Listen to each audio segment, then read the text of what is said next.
Hoje eu vou apresentar o projeto do CONIC 2019-2020, Resgate Tipográfico, Tecnologia e Cultura no Desenho de Tipos. Essa pesquisa foi realizada por mim, junto com os professores Eduardo Antônio e Gisinaldo Barbosa.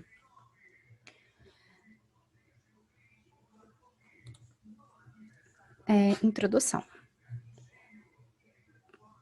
O desenho tipográfico tem forte relação com as tecnologias de reprodução do seu período histórico.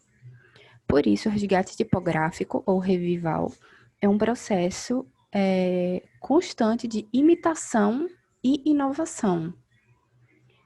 Então, essa atividade, segundo o Shaw, 2012, ela é muito complexa, porque a essência do design, ela é muito subjetiva. Você capturar exatamente a essência dessa tipografia que foi reproduzida em outro período histórico é muito subjetivo, é muito difícil. Lebedenko e Neder, 2016, considera esses resgates entre dois extremos, que é a reprodução fiel e o design inédito.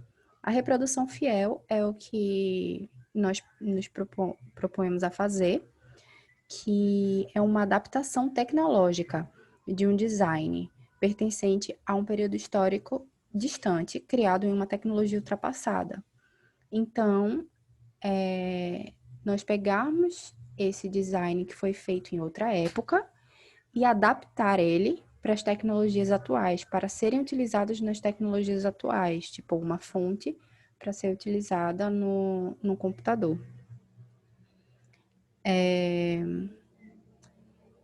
Os profissionais, eles possuem opiniões muito diferentes, chegando a questionar a validade de se criar mais resgates.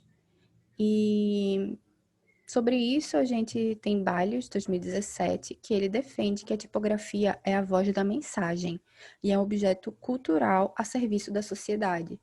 Então, ele defende que a tipografia, ela dá voz e visibilidade para aquela cultura e para aquela sociedade que ela tá se referindo. Objetivos. Nosso objetivo é realizar um projeto de resgate tipográfico a partir de artefatos gráficos impressos.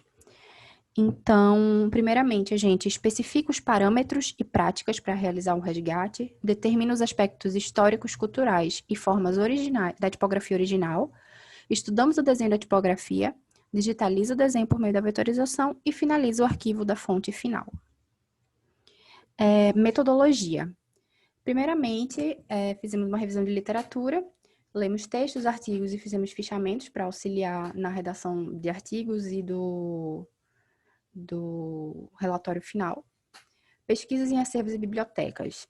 Visitamos o Instituto Ricardo Brenan para coleta de novas imagens, já que a escolha foi do livro La Geografia, de 1564, de Cláudio Ptolomeu, que está no Instituto, está no acervo da biblioteca do Instituto Ricardo Brenan. Terceiro, nós organizamos o banco de dados, seleção de tipos e análise macro. 4, seleção de referência para a fonte digital, seleção da tipografia para objeto de estudo e seleção dos melhores recortes. 5, iniciar o desenvolvimento da fonte.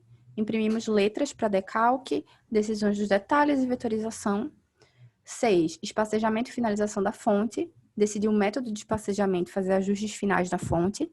E 7, redação de artigos, que essa etapa foi adiada por causa da pandemia de Covid-19. Resultados e discussões. Primeiramente, nós fizemos um recorte das aparições do mesmo caractere diversas vezes, como, por exemplo, o A, o N, o S, o D. Eu fiz isso com todos os caracteres para ver, para ter uma melhor noção de todos os detalhes deles e o que seria ou não erro de impressão ou erro do caractere, quebra do caractere original. Depois de algumas pesquisas sobre tipografia de referência, nós achamos a verde-gris, que é do site da Adobe, e nós achamos muitas similaridades entre ela e o recorte do livro La Geografia.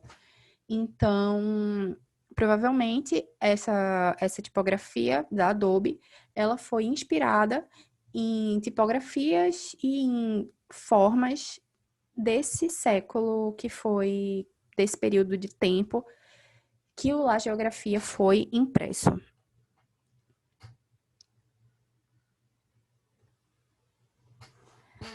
Após o desenho das letras, né, dos caracteres, nós verificamos que existiam algumas diferenças entre o mesmo caractere, como, por exemplo, inclinação da haste, cauda, bojo, diversas partes do caractere, né, da letra, que deveriam ser iguais, apareciam de formas diferentes. Provavelmente algum erro manual e que foi algum erro de impressão ou do próprio tipo. Aqui na direita nós temos uma árvore de derivação que a gente criou. Primeiro eu criei o L e do L eu criei o I, o D, o B e o T, que tem a mesma inclinação.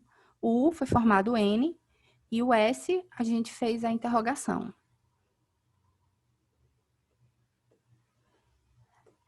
Aqui é um exemplo de um caractere que não existia no livro, o J, e diversos desses caracteres a gente teve que criar do zero, baseado nas fotos que a gente tinha. Então, do Y, a gente criou o J. Na verdade, isso não é um Y, é um IJ, é a ligação do I e do J. E a partir daí a gente criou o J e criou o Y também. Aqui são outros caracteres que nós criamos do zero, esses que estão em cima, barra, mais, vezes, aspas francesas e tal, a gente criou do zero para poder ter a fonte ter uma maior usabilidade, né, nos dias atuais e qualquer pessoa poder utilizar ela. Embaixo tem as ligaturas que nós criamos, já que a fonte original, né, a impressão, não tinha todas as ligaturas, tinha só o F longo com I, o F com L, o FT, e aí a gente criou as outras ligaturas para poder padronizar a fonte. Por fim, né, depois de fazer toda a vetorização, nós decidimos qual seria o método de espacejamento da fonte. E a gente optou por fazer o método de espacejamento de Walter Tracy, 2003, onde a gente seguiu os passos dessa tabela. Então, o espacejamento do lado esquerdo do B é igual ao do lado esquerdo do N. Então, primeiramente, a gente faz uma decisão de qual seria o espacejamento do N, e aí, a partir daí, a gente vai encaixando nessa tabela para poder ter um espacejamento todo certinho e depois, no final, a gente faz uma análise óptica para fazer os ajustes finais. E conclusões.